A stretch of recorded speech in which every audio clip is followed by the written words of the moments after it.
Well, I grew up in the Siksika culture, and I spoke our language, my first language, and I grew up knowing our traditional ways from an early age.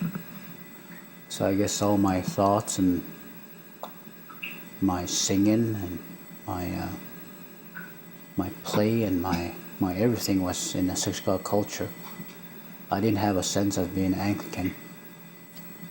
I had a sense of Roman Catholic, because that's the church I was baptized in. That's my mother's denomination. And but not too much in the way of ritual in church. I just knew it was there, but I was mostly scared of the nuns. So when my mother would go to the mission, RC mission on a reserve, I'd see that nuns coming, and there'd be a clattering of whatever they was clattering around their waist, and I'd run out of the building before I saw that white whatever and the black cloaks they wore. So I ran out. I was supposed to go to school at 6 years old, but I got hurt. I hurt my back. I fell from the barn and landed on my back. So that left me out of school for a year. Then I went to school at 7 years old. During that time, my mother was being pressured by the RC priests and nuns to get away from the what they called the heathen ways of our people. That's a Sundance and that. But she told them that she wasn't involved in that. But then they got back to her again, and they told her that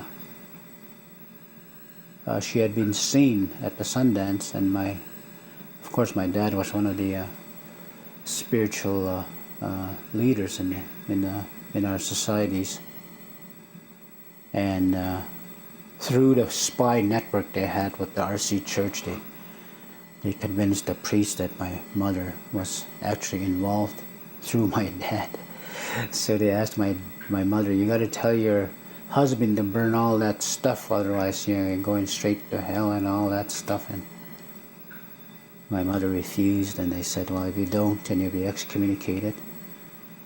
And so they excommunicated my mom from the RC Church, which was very devastating to her. She was a devout Catholic at the time. And my dad then went to the Anglican priest and asked if my mother could be accepted into that denomination, and she was. And that's how I ended up going to Anglican school. But not without a lot of red tape, because then we had permission from Ottawa. Indian agent had to write a letter and all this kind of stuff, and because the law says you got to go to the school of your denomination and all that. That's the Indian Act, and it still stipulates that to this day. So when we got into school, myself and my cousin, who had the same kind of predicament, we were kind of pointed out as being these devil worshiping RCs. It kind of seems ironic. But anyways, the Anglicans still had their prejudice against the RCs, and we were identified as being RC, and so more discrimination in the school, and especially in Bible study classes. And we were required to take 2 classes of Bible study, because they had to wash away all this RC stuff in our minds, I guess. And they always had an award for the top 2 winners, in the test at the end of the week. And me and my cousin would always win those awards, but we never got the prize. The third place always got the prize, because then they turned around and said, well, these people got the prize because they had to take 2 classes and essentially they're cheating. But I got to learn a lot about the Bible anyways. It was a different kind of a praying from what I was used to. It was more structured and more, well, I was in an institution anyways, I guess it's a lot more institutionalized, a lot more rigorous, and you had to march here, march there, line up here, and everything. And you got up in the morning and you prayed, you went downstairs, you washed up, and went to morning service, you prayed, got downstairs and lined up, and you marched into the dining room, then you prayed, then you sat down to eat, then you got up at the end of the meal, you prayed, then you went outside and did chores, then you went upstairs for morning service, you prayed again, got back in the classroom. When you got in the classroom, you sang God's O Canada, and then you prayed, and then before recess you prayed again, after recess you pray again, before noon recess you pray again, go march down, line up, wash up, march into the dining room, pray, eat, finish, pray, march out again, go for recess, then go back to classroom, and then stand up and you pray again, and have a class, and then recess again, you pray before you go, and then you come back after, pray, then you pray at the end of the day and sing God Save the Queen. And you went outside maybe for 2 hours to play, and you came back for supper, and then you prayed again before and after. Then you went and played outside for a little bit more, and you went to even song, and you prayed there again, and then went downstairs, had a snack, and you prayed there again, and then they send you up to bed, and you pray again, and that's the whole day. A lot of praying. Yeah, got knees to show it. That's what all people say that go to residential school.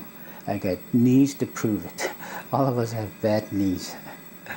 Not one of us have good knees that went to residential school. Hours and hours on our knees.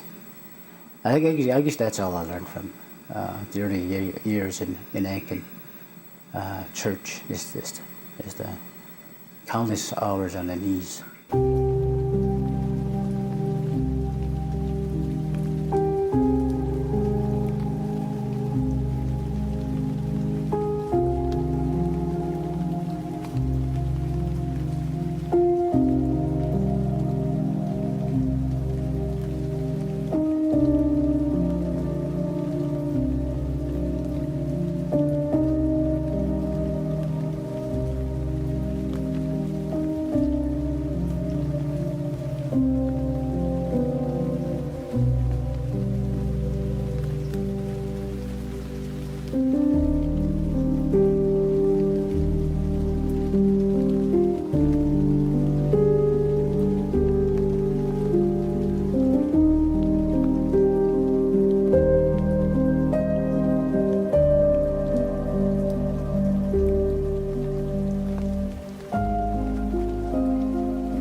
For myself, going to residential school, same residential schools that Vincent went to, and it's kind of interesting. I don't even remember Vincent.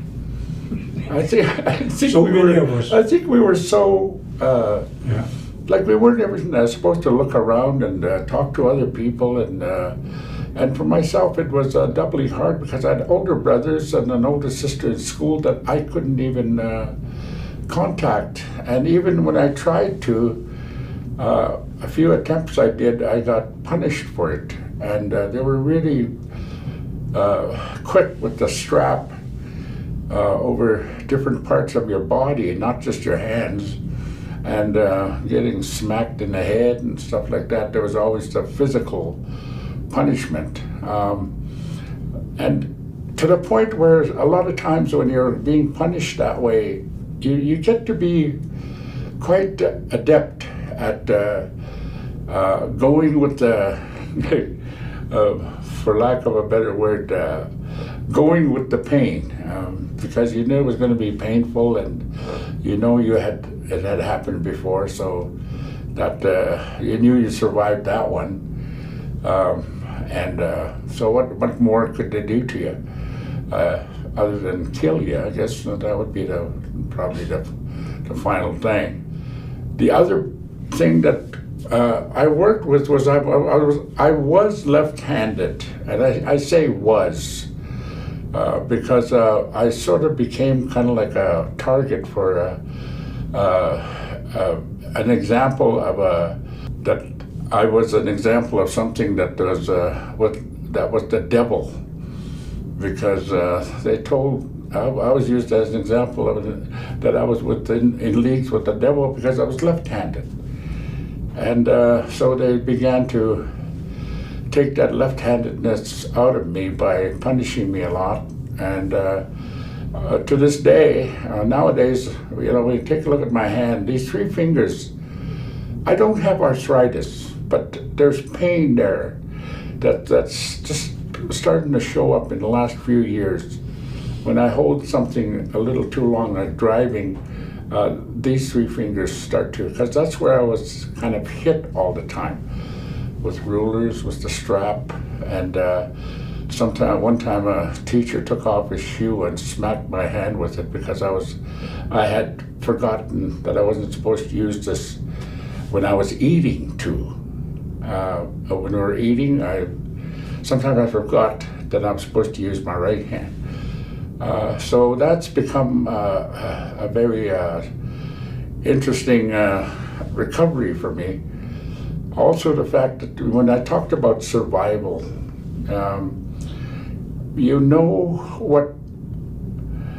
how to put things so you don't have to talk about them.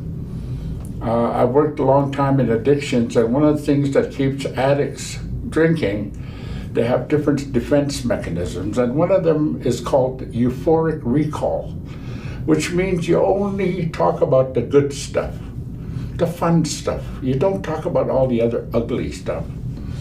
And a lot of times when I see survivors getting together, they start having funny stories about what happened to them in residential school. But I know that's only the tip of the iceberg. Underneath are all the ugly and unmentionable things that happen. So for the young people, and also for non-Indigenous people that are out there, it's not a thing we can get over. It's going to take many years, and possibly maybe even a couple more generations. Then we'll be a little more healthy, and also start to become a little more assertive with our I guess you could say, taking our pain and putting it into a positive way.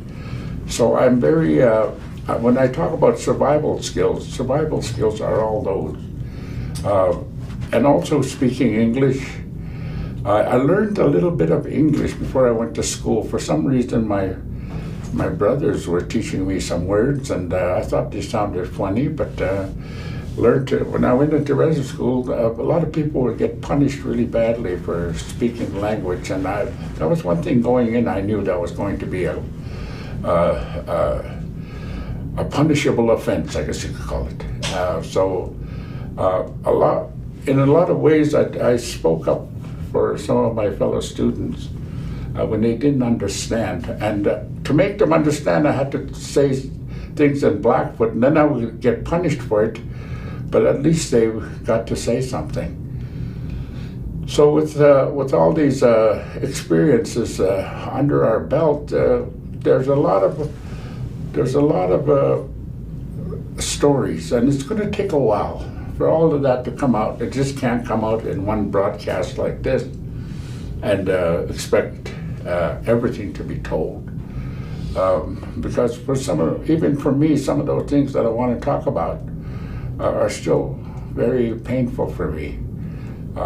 And the people that I need to talk to regarding that are dead.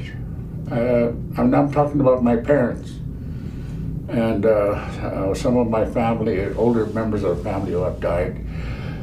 There's no way that I can sit down and share with them some changes or some progress or recovery I've made, and only hope to pass that on to my children.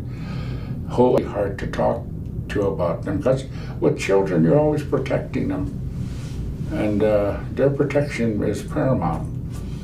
And in a lot of ways, that's what I did with my children. I got them to speak English before they, instead of Blackfoot, because I knew the kind of pain they were going to go through in school if they didn't understand English. And so I wanted to save them from that pain. So I sacrificed my language so that they wouldn't have to be hurt like I was.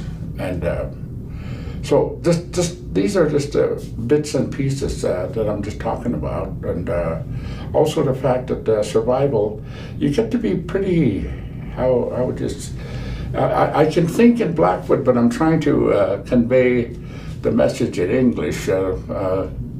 That's why I'm really looking forward to one of these days sharing the story, but in my language, because English is very, very restrictive about some things that I want to say, and also understanding that sometimes some English words don't carry the same weight as our Blackfoot word would in regards to describing something. So I just wanted to add a little more onto that.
A lot of times at residential school, when somebody would catch something, and due to our close quarters and whatever, it would spread really fast.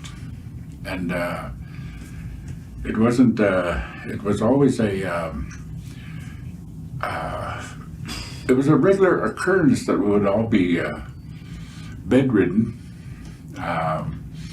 while these people in white coats would come in and check us out and so forth. And And so the whole school would be pretty near affected. And I think over those times, I think we began to gain some kind of immunity again on these things. And of course, we never knew what kind of medicines they were giving us. They were always giving us what do you call it, supplements, such as cod liver oil. Yeah. And there was a really awful, that's if you bite into these pills, and a lot of us tried that. There's some really awful tasting pills they would give us. But we all had to take those. And it was like a daily routine for us in regards to getting medicine. And to this day, I don't know. I know about the cod liver oil because that was always a regular staple for us, because a lot of times we would be given promises and whatever, and especially in residential schools. Like they was always holding that carrot in front of us, saying you'll be able to go home this weekend. And come Friday, all of a sudden we're told, no. We'll let you know. So we would get our hopes up, and then they would be dashed. And so it's a common occurrence. We kind of grew up with that. And that's something that we're still trying to remedy for ourselves, because in our language, our elders always tell us, "Minek just do matapix, just do what matapix," which means don't make promises to people. So that's just some ways that we've had to deal with that. So the last school that closed was the Gordon's residential school, just outside of Punichai, and I guess they called it Muskowin. And there was they had some unmarked graves, and they actually had some graves that were marked. But the chief and the head minister, they got into an argument. And as a result of that argument or disagreement that they had over whatever, the clergy called in some heavy equipment, and they had all those gravestones plowed under. So that's something that they're dealing with in that part of Saskatchewan. So now they know where there's some. Now they just have to make sure that they're uncovered, documented, and so forth. But as it is with residential school survivors, they're not very open about just talking about it. It's in a lot of ways it's very shameful. Some of the things they went through in residential school, some of the things they've seen, and as we all like to protect our children with, we don't want to give them those kind of sordid details and information. So that's why me and for myself and Vincent, we're more than open to talk about these, and which hopefully will prompt other survivors to step up and share these stories. The stories are very, as I said, they're very, some people, as they'll say, it's hard to believe these things happen. Just like the thing about unmarked graves. The other thing we don't have is the others that were put into furnaces.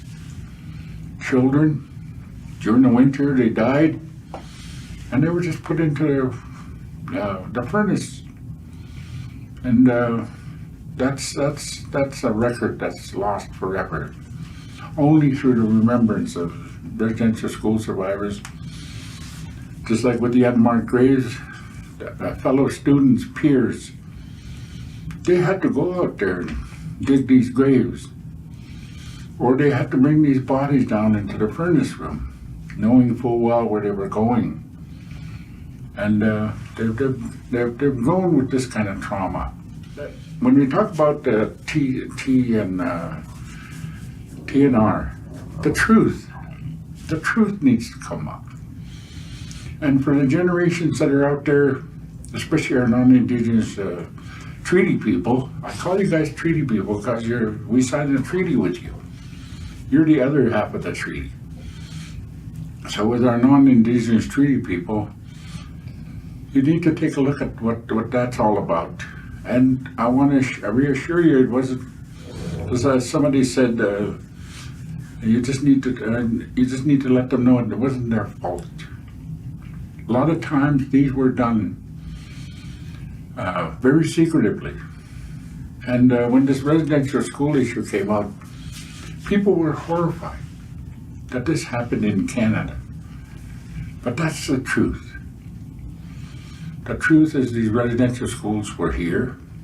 We still have one living structure on our nation that has been converted into a college, but it's interesting that the architecture of that school has been replicated in other residential schools, like that school I talked about in Gordon's, in Punnichai, Muskowgan.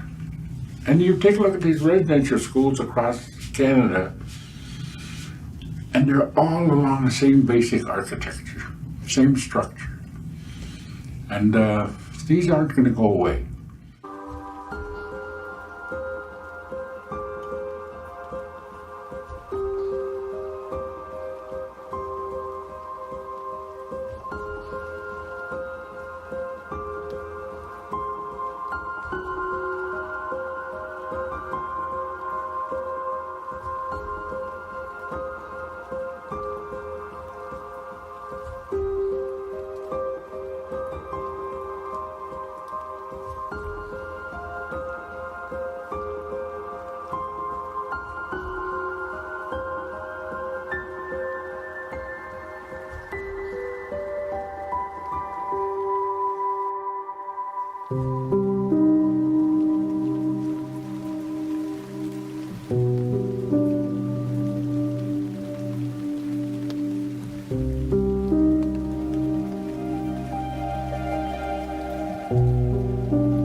you.